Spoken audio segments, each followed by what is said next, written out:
उपस्थित प्रेस के साथियों का बहुत धन्यवाद देना चाहता हूँ कि आप सब लोगों से आज मिलने का मौका मिला है। आज हम सब लोग समाजवादी पार्टी के बहुत ही वरिष्ठ नेता, समाजवादी पार्टी के राज्यसभा में सांसद, पूर्व में रहे केंद्रीय मंत्री, कई बार के सांसद, उनके निवास पर हम आप सब लोग मिल रहे हैं। मेरे साथ समाजवादी पार्टी के राष्ट्रीय उपाध्यक्ष आदरणीय किरणमय नंदा जी भी हैं, पार्टी के जिलाध्यक्ष, महानगर अध्यक्ष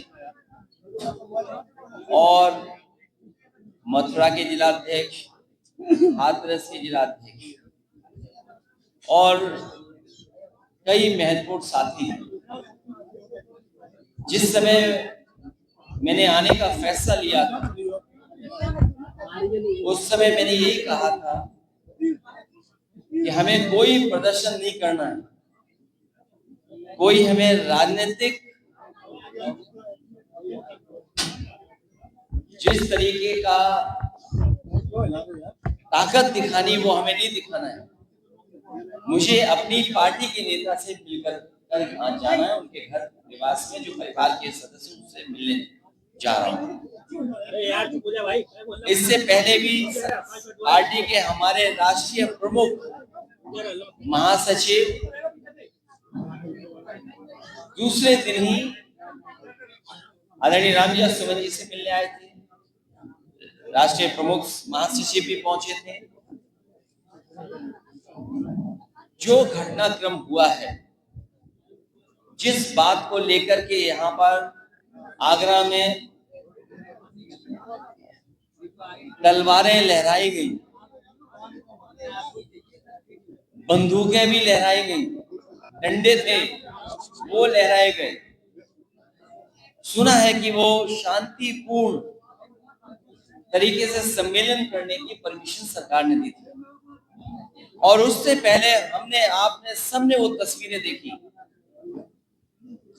जहां पर बुलडोजर से चल करके कई थानों को क्रॉस कर करके लोग यहाँ आए थे, तोड़फोड़ से लेकर के हमला किया है। यहाँ पर उनका इरादा क्या था?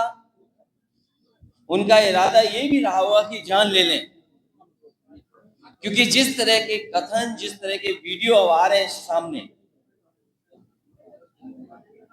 उसमें जो बोला जा रहा है,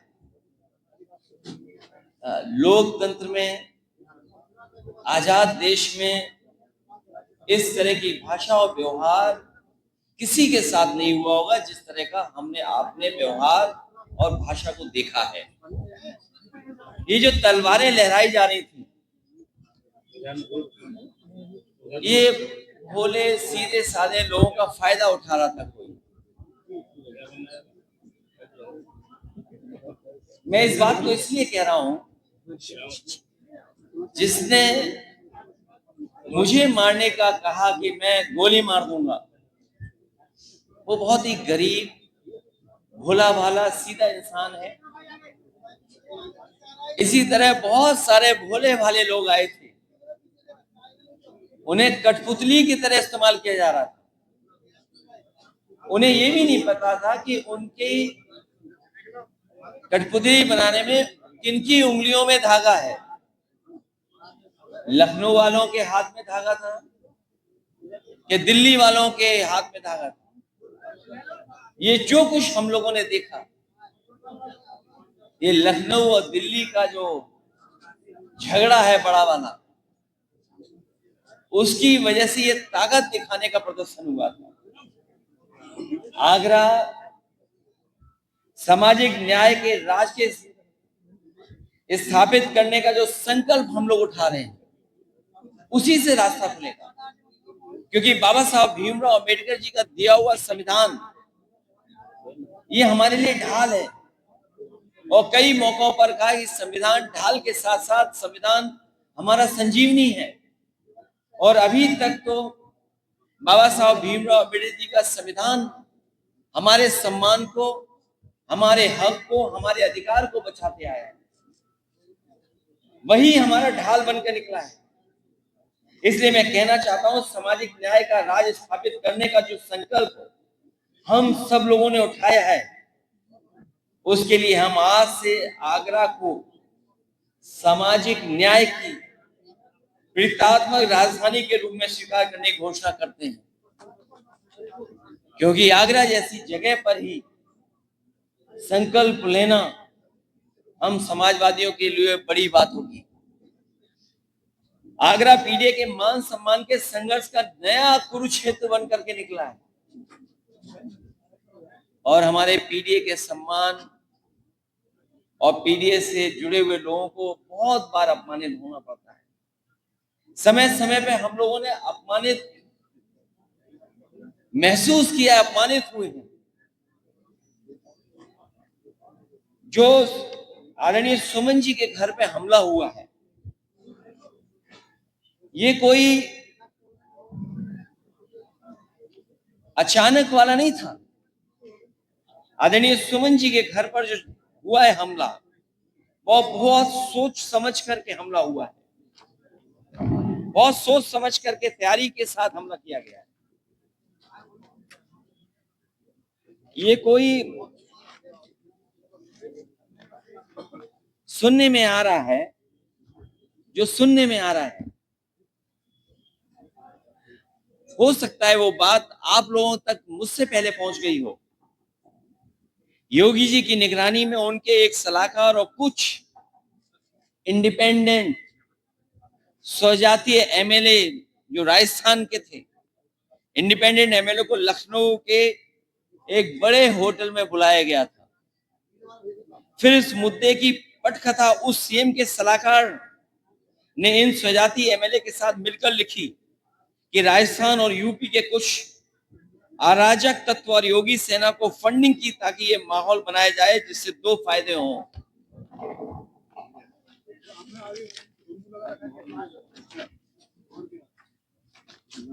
केंद्र की बीजेपी सरकार को यह बताया जाए कि राजपूत योगी के साथ हैं और योगी की सीएम कुर्सी बनी रहे। यूपी में पीडीए और आगरा में मुख्यतः जाटा, मुस्लिम, निषाद और कुशवाहा समाज में एक डर पैदा किया जाए और खासकर पीडीए समाज में एक डर पैदा किया जाए, जिससे ये अपने हक की आवाज उठाना बंद कर दें। इन सब के पीछे सरकार का सपोर्ट और फंडिंग थी। किसने खाने का इंतजाम किया, किसने टेंट का इंतजाम किया, कौन कुर्सी का इंतजाम करा रहा था, कौन हॉस्टल में रुकवा रहा था, कौन होटल में रुकवा रहा था, इस सब के पीछे सरकार का सपोर्ट और फंडिंग है। कई एजेंसियां जो योगी जी के सेना की गाड़ी के काफले नफरत वाले रील्स और असलों की फोटो को वायरल करते हैं। आखिरकार ये वायरल कौन करता है, ये फोटो को, रील्स को? उसके पीछे कौन है, कौन फंडिंग कर रहा है? इन सब के तार कई जिलों से जुड़े हुए हैं, जो मुख्यमंत्री जी के स्वजाती लोग हैं।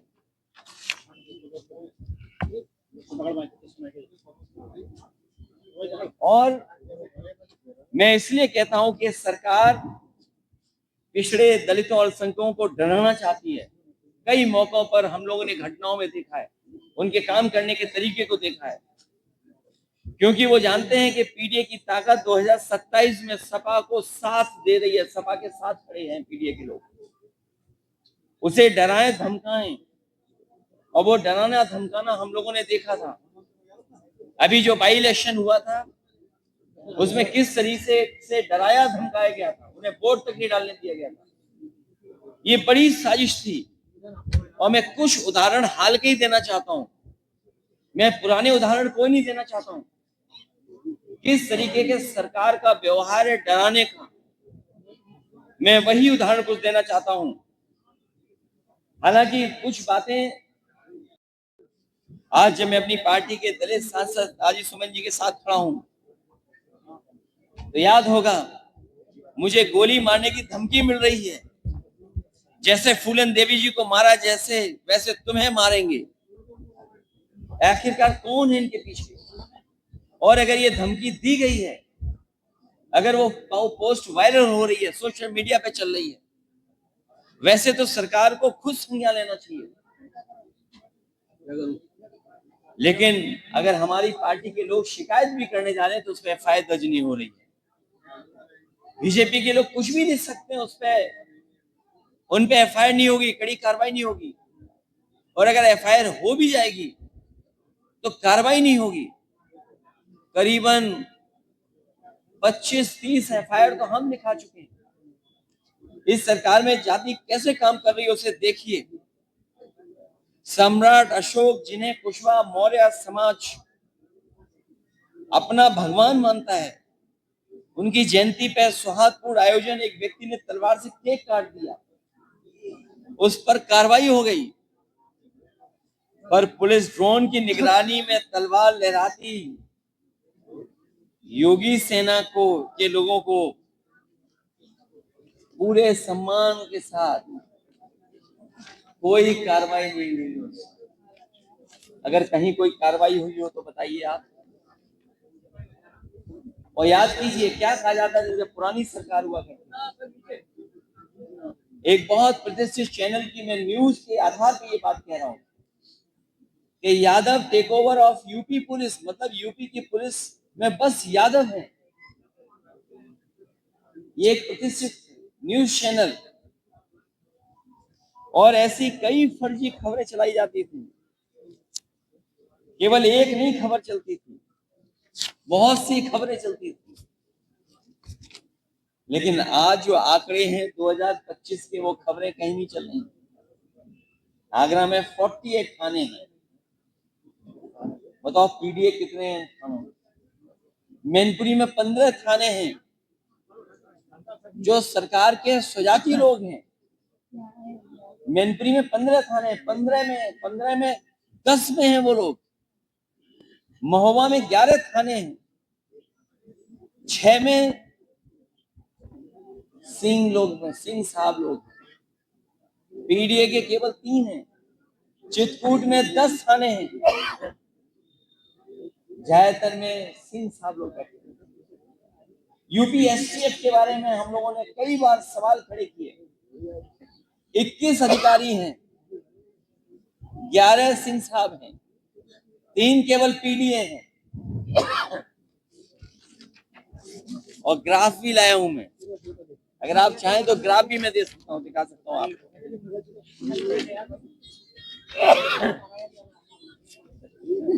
अगर आप चाहोगे तो मैं ग्राफ भी दिखा सकता हूं। मैं जानता हूं कई चैनल अपने आप ग्राफ को कवर कर रहे होंगे। ये ग्राफ है, ये ग्राफ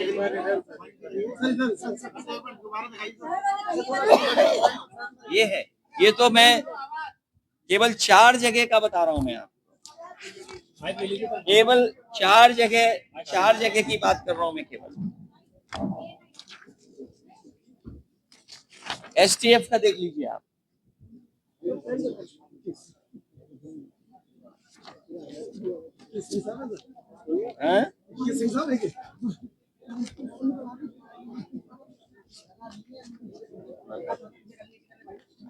इसलिए मैं कहना चाहता हूं, जो बात मैंने पहले कही मैं फिर कहता हूं,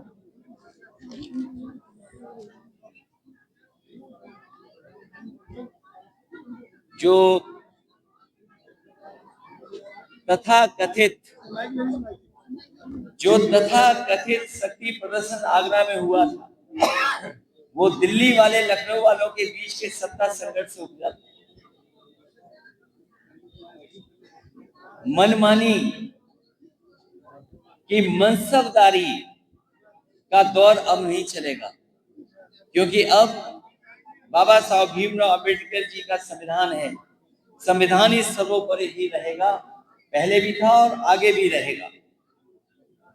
आगरा वासियों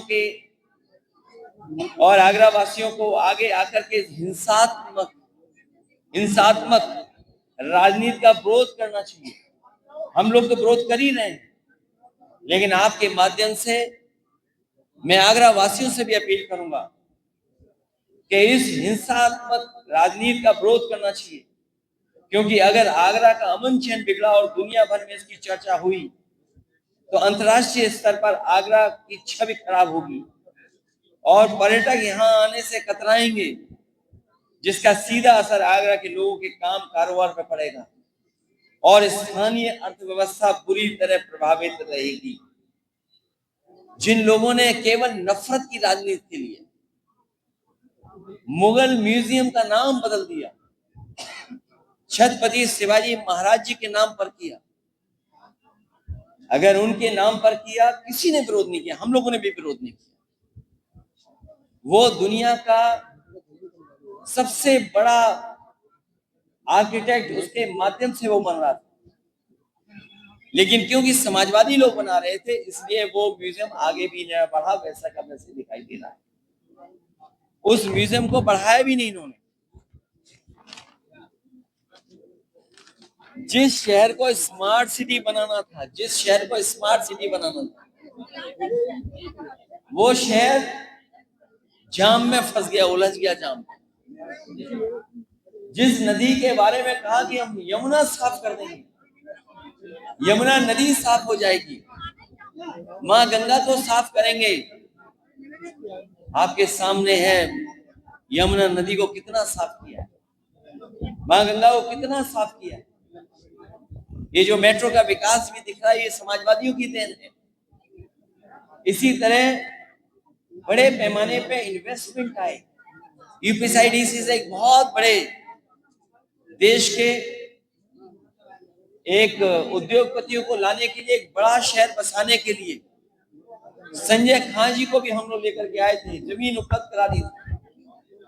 लेकिन सरकार की जो नियत और मंशा है उसके तहत काम कर करके उनका भी काम रोक दिया, आज तक नहीं हो पा रहा है।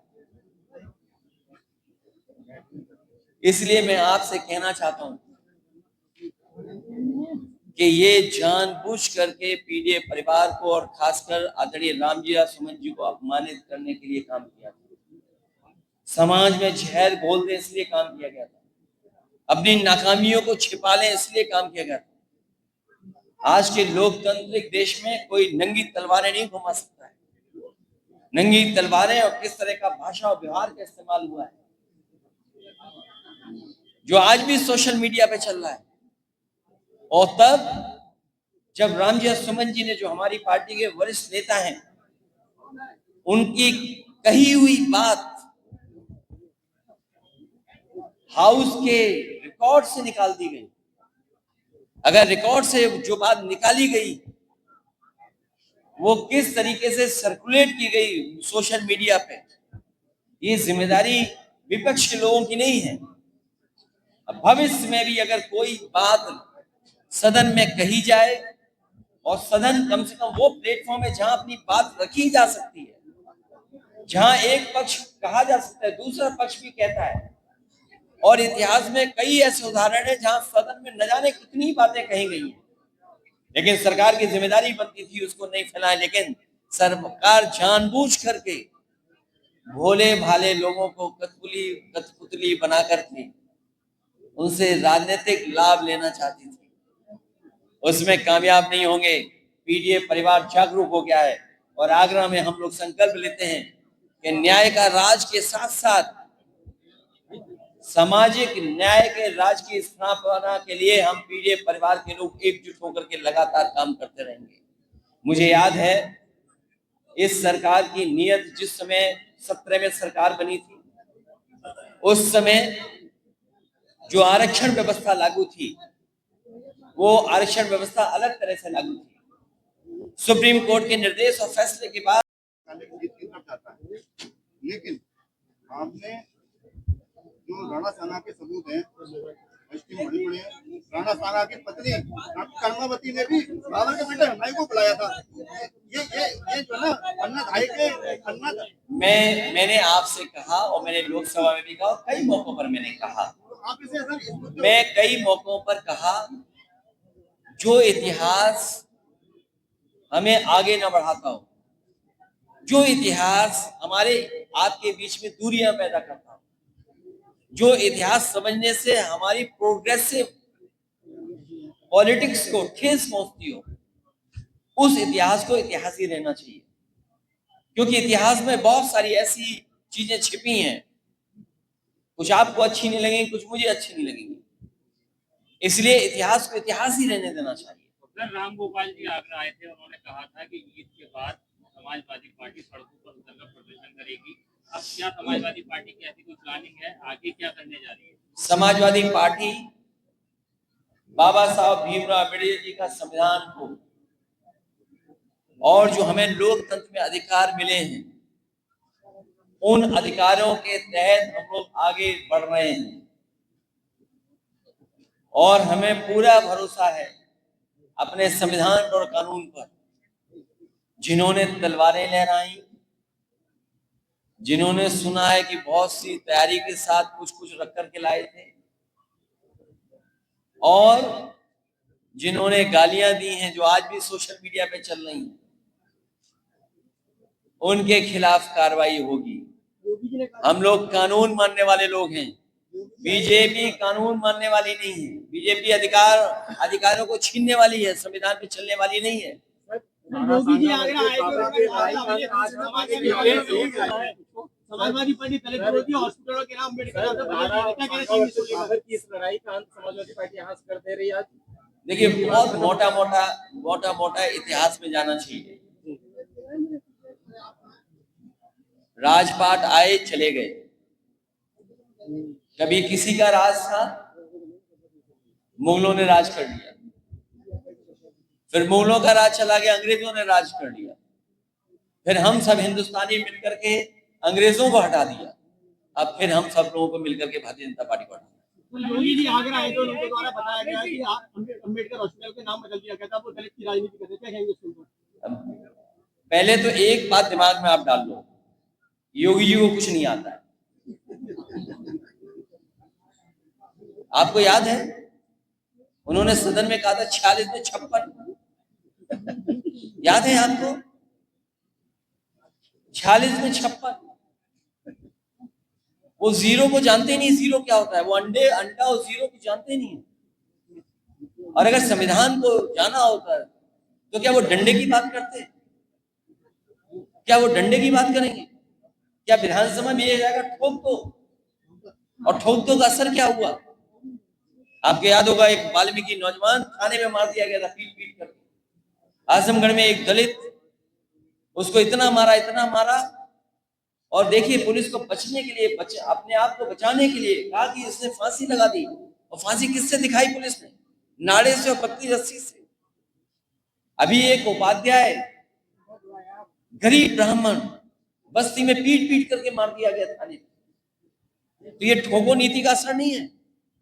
सच्चाई ये है कि दिल्ली और लखनऊ की लड़ाई में भोले भाले लोग तलवारें लेकर के निकले।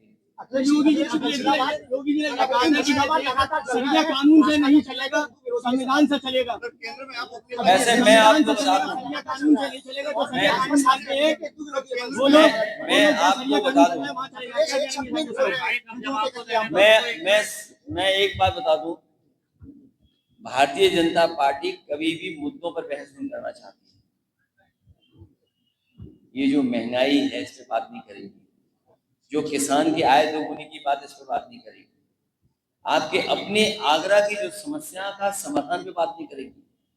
आप में से कोई ऐसा नहीं होगा जो जाम में नहीं फंसता हो।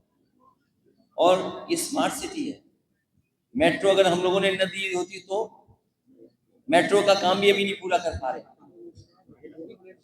इन भाजपाइयों को तो इस पे भी लड़ना चाहिए, टाटा के खिलाफ काम करना चाहिए। ताज का नाम इस्तेमाल कैसे कर रहा है टाटा को?